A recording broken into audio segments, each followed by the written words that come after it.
adik-adik, selamat pagi. Kalian semua apa kabar? Semoga selalu dalam keadaan sehat, kuat, dan tentunya selalu dengan penuh sukacita. Adik-adik, hari ini kita mau memulai ibadah sekolah minggu kita. Ada beberapa hal yang harus adik-adik perhatikan dan adik-adik lakukan ya. Yang pertama, sebelum adik-adik mengikuti ibadah sekolah minggu, tentunya adik-adik harus sudah mandi dan juga tentunya berpakaian rapi. Dan yang kedua, pada saat adik-adik mengikuti ibadah sekolah minggu, tidak boleh sambil tidur-tiduran ya. Ikuti ibadah sekolah minggu dengan sikap yang baik. Lalu yang ketiga, adik-adik harus siapkan dahulu Alkitabnya dan juga tentunya alat tulis. Nah, adik-adik, kita akan memulai ibadah kita. Sebelumnya, kita akan berdoa terlebih dahulu.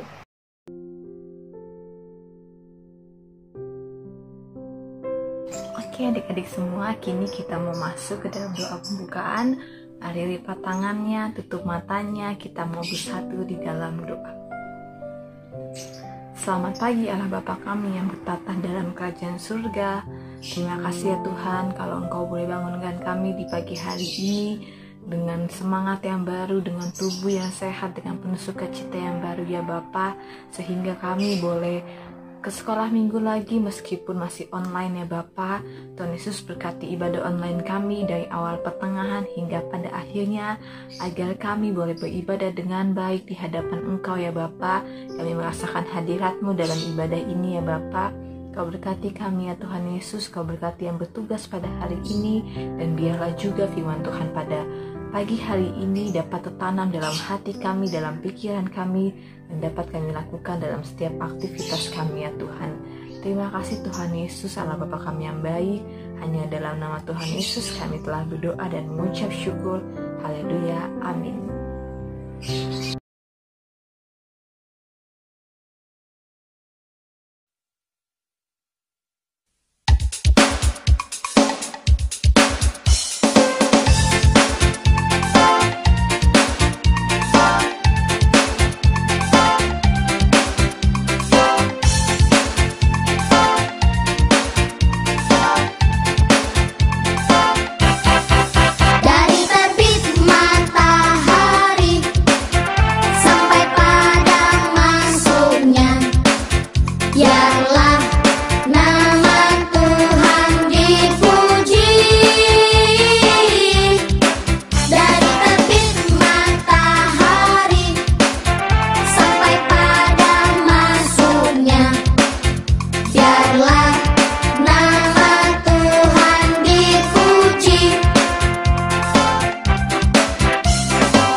Nah adik-adik, sekarang kita mau kembali mengingat ke-10 perintah Allah yang ada di perjanjian lama adik-adik.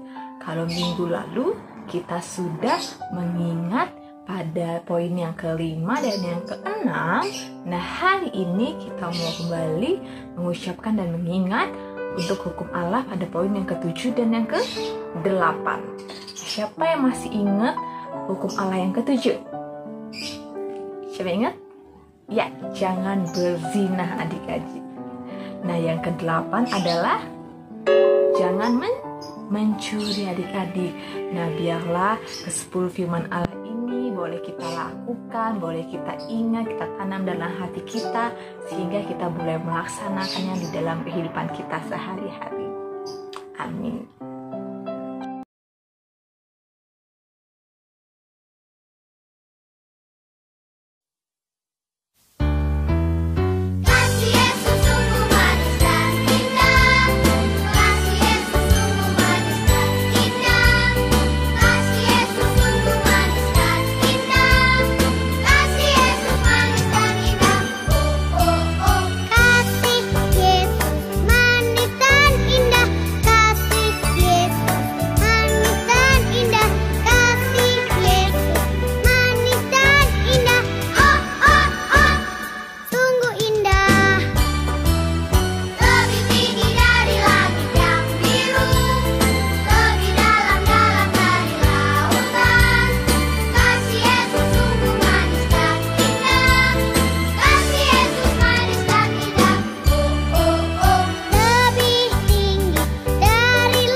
Aku percaya kepada Allah, Bapa yang Maha Kuasa, Khalik langit dan bumi, dan kepada Yesus Kristus, Anaknya yang tunggal Tuhan kita, yang dikandung daripada Roh Kudus, lahir dari anak darah Maria, yang menderita di bawah pemerintahan Pontius Pilatus, disalibkan, mati dan dikuburkan, turun ke dalam kerajaan maut.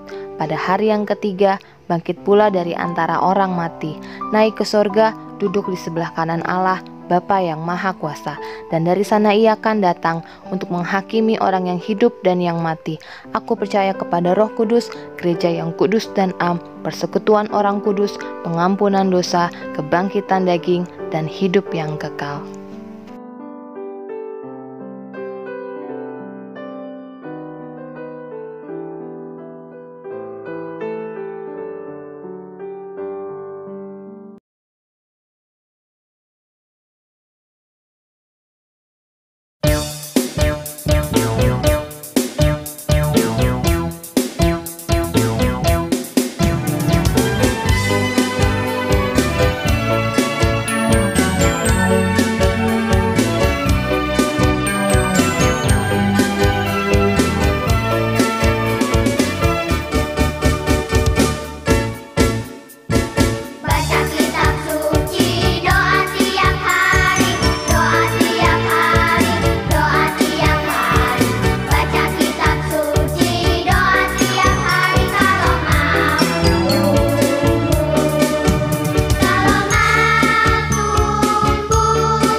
Shalom adik-adik yang ada di rumah. Terima kasih buat kesempatan Pak Pendeta mengunjungi kalian melalui media online dalam ibadah ini. Adik-adik semua, kita bersyukur karena meskipun gereja kosong di kanan kiri, tetapi rumah kalian menjadi tempat beribadah, rumah gereja Tuhan, di mana kalian bisa menikmati hadirat Tuhan. Mari adik-adik, Pak Pendeta mengajak kita lipat tangan, kita tutup mata, kita mau berdoa untuk menyambut firman Tuhan. Mari kita berdoa. Tuhan Yesus Kristus, kami bersyukur karena kami dapat menikmati ibadah di rumah kami masing-masing bersama dengan kakak adik kami, dengan orang tua kami.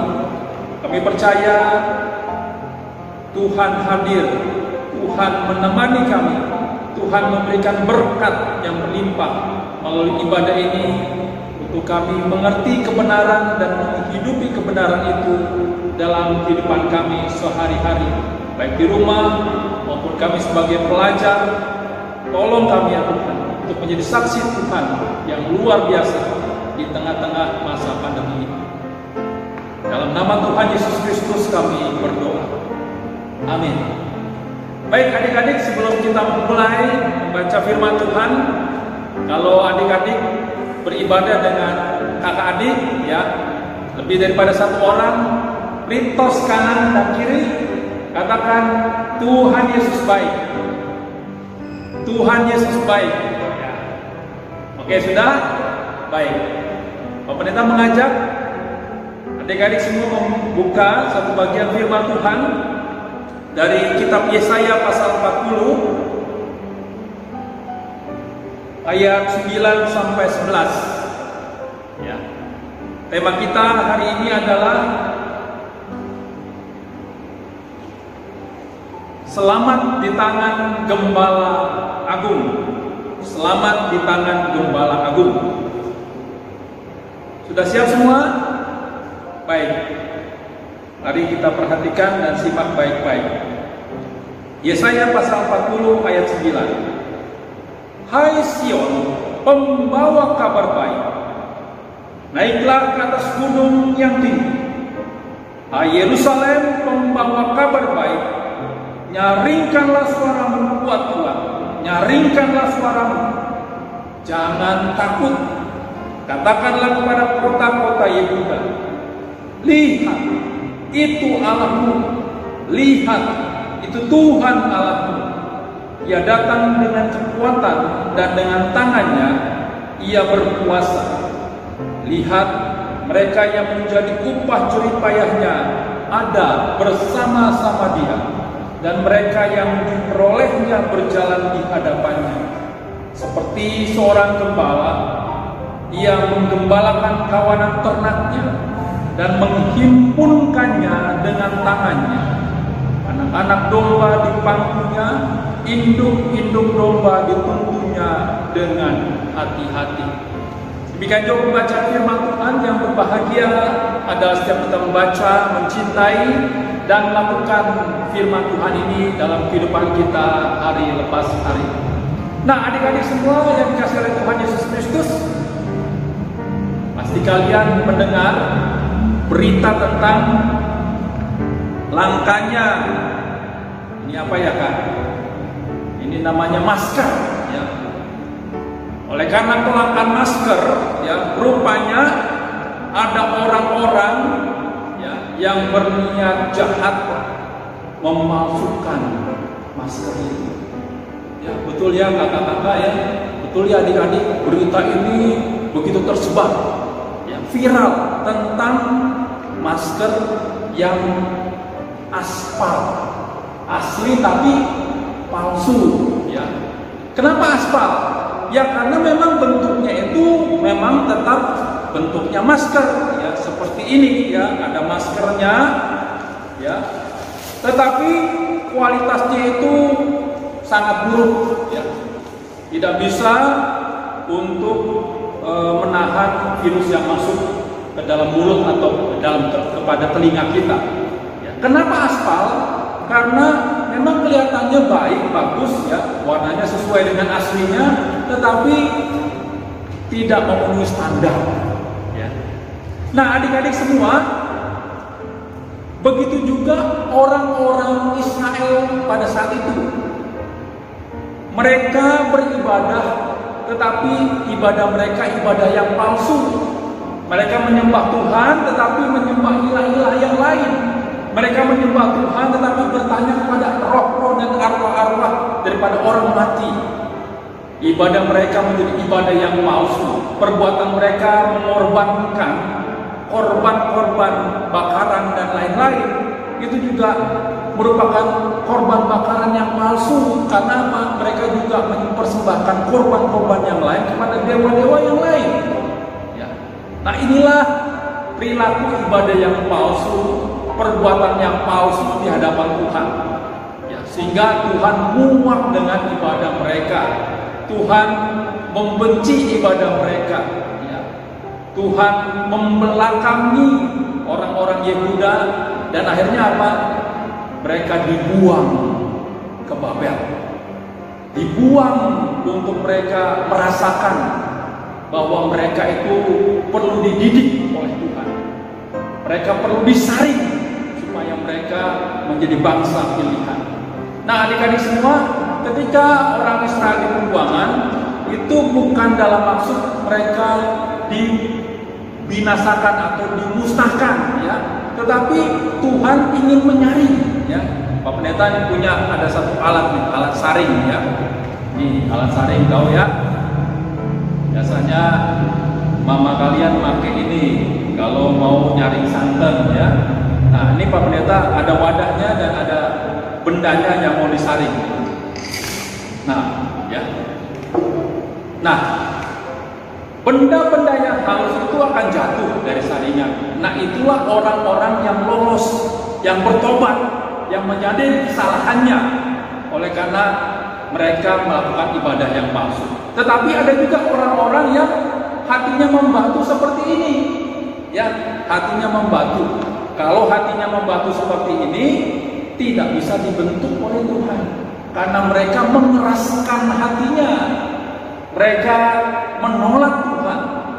Mereka membenci Tuhan. Mereka menganggap bahwa Tuhan membuang mereka, menghukum mereka, menghancurkan mereka. Padahal niat daripada Tuhan memberikan mereka di dalam pembuangan itu adalah menyaring, ya, menyaring mereka.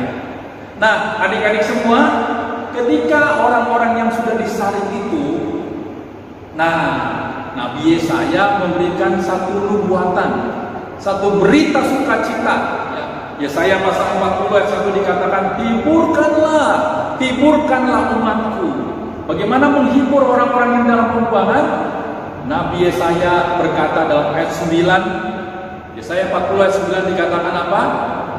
Hai Yerusalem, ya, pembawa kabar baik. Hai Sion, pembawa kabar baik. Nah, adik-adik semua, ketika Tuhan memberikan keselamatan, memberikan kabar baik, Tuhan memberikan kata-kata pujian, Tuhan memberikan kata-kata semangat, Tuhan memberikan kata-kata pembebasan buat orang-orang Israel. Nah, ini cara Tuhan untuk membangkitkan semangat daripada orang Israel, ya. Nah, kalau kita mengingat ada satu kisah, ya. Kita tahu kisah Gideon, ya. Gideon adalah seorang yang penakut, ya. Dia bersembunyi di tempat pemirikan, tetapi ketika malaikat Tuhan menjumpai Gideon, malaikat Tuhan itu berkata apa? Hai pahlawan yang gagah berani. Ya. Dari dua peristiwa ini Tuhan mau mengingatkan, ya, ketika orang-orang Israel sudah bertobat, maka Tuhan akan memberikan kata-kata pujian, kata-kata semangat, kata-kata pembangun, kata-kata yang memberikan pembebasan buat anak-anaknya. Nah, ini juga yang berlaku buat kita, ya. Kalau anak-anak, ya, saat ini mungkin, ya, punya kesalahan dengan kakak atau abang dan adik, mari lepaskan pengampunan, ya.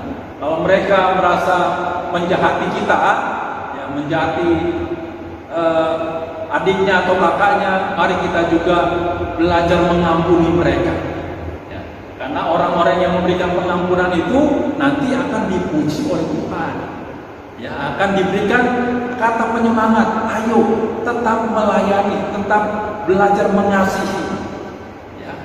Nah, bagian yang kedua dalam Yesaya pasal 40 dikatakan apa? Lihat Tuhan itu, ya. Umumnya orang-orang yang belum bertobat itu mata rohaninya menjadi buta, ya. Dia tidak bisa merasakan hal-hal rohani. Dia tidak bisa melihat hal-hal yang rohani. Sebabnya bagian yang kedua ketika kita sudah bertobat, ya, adalah Tuhan akan mencelikkan mata kita sehingga mata kita bisa melihat perbuatan Allah yang luar biasa. Nah, adik-adik semua, kalau kita mengkaitkan, ada satu peristiwa dalam kebangkitan Tuhan Yesus Kristus ketika Maria datang ke bait Allah, ke kubur Yesus, ya. Maria tidak bisa mengenali Yesus yang bangkit itu, ya.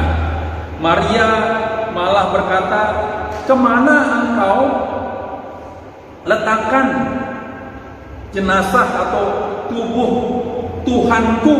Ya. Sampai dalam Yohanes pasal 20 ayat 16 dikatakan, "Aku telah melihat Tuhan." Ya.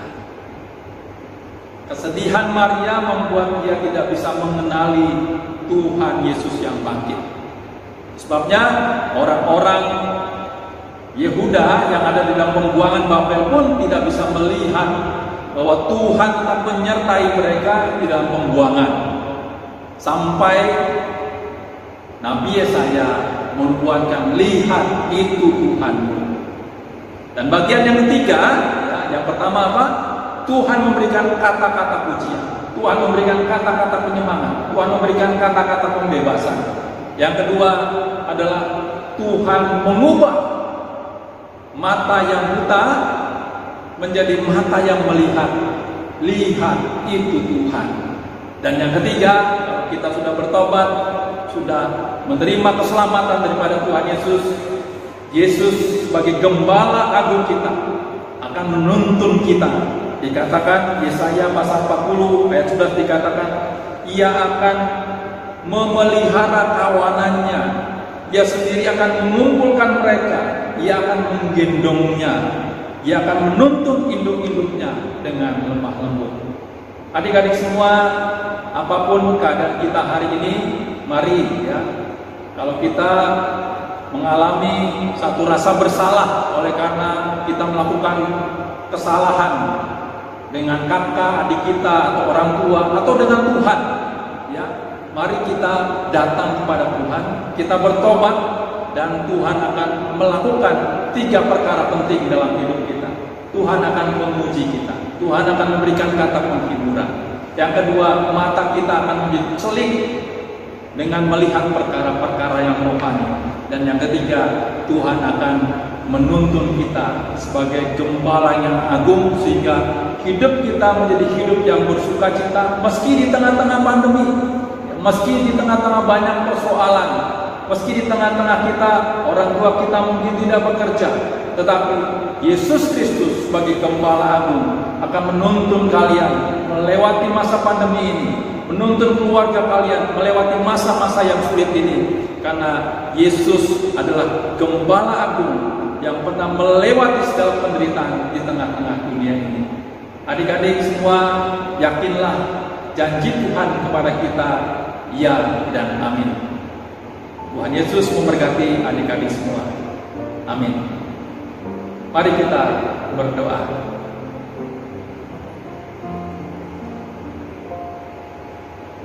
Tuhan Yesus Kristus, kami bersyukur kami sebagai umat-Mu, domba-domba gembala-Mu, memiliki gembala yang agung, gembala yang sejati, yang telah mengorbankan dirinya, mati di kayu salib untuk menebus dosa-dosa kami.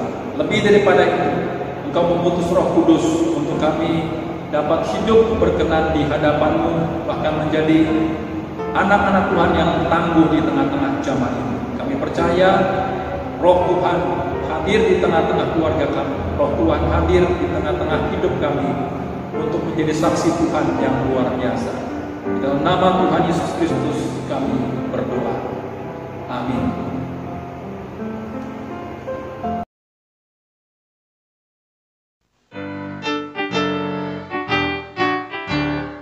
Tuhan Yesus, aku berjanji jadi murid-Mu yang setia, rajin berdoa, baca Alkitab, selalu bersama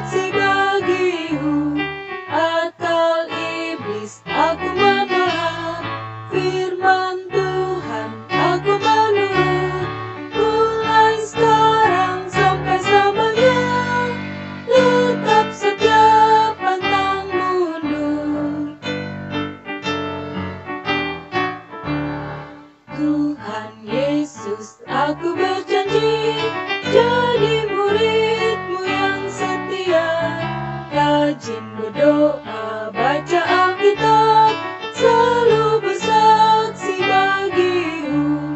Akal iblis aku menolak, firman Tuhan aku menurut. Mulai sekarang sampai selamanya, tetap setia pantang mundur.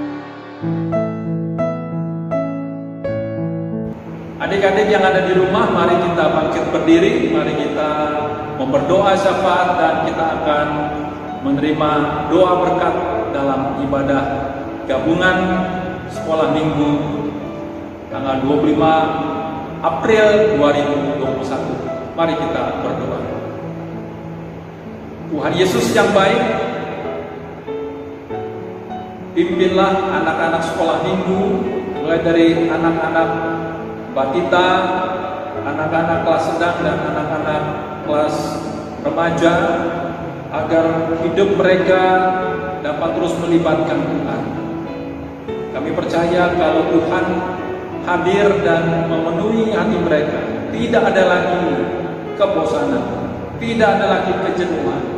Yang ada adalah kelimpahan ucapan syukur, dan mereka dapat terus menjadi saksi Tuhan di tengah-tengah keluarga, di tengah-tengah panggilan mereka sebagai pelajar, bahkan di tengah-tengah persahabatan mereka di lingkungan masyarakat. Kami berdoa ya Tuhan, berkati orang tua mereka, agar orang tua mereka terus diberkati, mendapatkan pekerjaan dan mendapatkan rezeki untuk dapat mencukupkan segala yang dibutuhkan dalam kehidupan rumah tangga mereka. Tuhan Yesus, kami berdoa juga berkati anak-anak agar mereka dapat mencapai prestasi yang terbaik, sehingga mereka menjadi anak-anak Tuhan yang dapat bersaksi bahwa anak-anak Tuhan adalah anak-anak yang cerdas dan dapat menjadi murid Tuhan yang luar biasa di tengah-tengah zaman ini. Terima kasih untuk guru sekolah minggu yang setia mendampingi dan melayani anak-anak sekolah minggu. Terima kasih buat orang tua yang terus membimbing anak-anak untuk setia beribadah. Kami percaya ibadah menjadi pusat bagi orang percaya untuk menerima berkat firman Tuhan dan berkat keselamatan, serta jalan-jalan hikmat untuk kami jadikan dasar untuk mengambil keputusan. Anak-anakku, angkatlah kedua tanganmu dan terimalah berkat Tuhan. Kasih karunia daripada Tuhan Yesus Kristus, kasih Allah, persekutuan pengajaran penghiburan serta kuasa mujizat dari Roh Kudus turun atas rumah tangga warga jemaat, turun atas anak-anak sekolah minggu mulai dari kelas kecil sampai kelas remaja, turun atas setiap orang-orang yang percaya yang mendengar ibadah ini hari ini, besok sampai selama-lamanya. Amin. Adik-adik, ibadah kali ini sudah selesai. Terima kasih karena adik-adik sudah mengikuti ibadah sekolah minggu dengan baik. Nah, adik-adik, kakak punya pesan nih buat adik-adik yang ada di rumah. Yang pertama, adik-adik harus tetap selalu menjaga kesehatan, dan juga pada saat adik-adik keluar dari rumah harus selalu menggunakan masker ya. Dan jangan lupa untuk selalu cuci tangan supaya adik-adik bebas dari virus. Terima kasih adik-adik. Selamat hari Minggu, sampai jumpa minggu depan. Dadah.